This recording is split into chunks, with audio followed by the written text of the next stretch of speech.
Şöyle göstereyim size. Evet, gel baba aşağıya. Gösteremiyorum. Geliyoruz. Var var.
Havacıyız biz. Hava.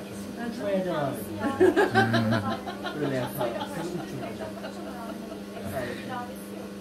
Bence de.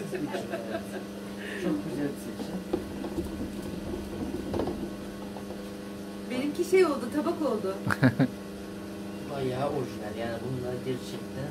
İsterseniz giderken götürün, şimdi bize isterlerse biz bunun aynısını yapamayız. Ya da bize bırakın, biz bunu Çin ya da Japon yani bunu yapan kuru. Elleri yoktu. Elleri yoktu, ayağıyla yaptı. Anladım. Tamam. Zirvedeyken bakalım. Evet. Değil mi?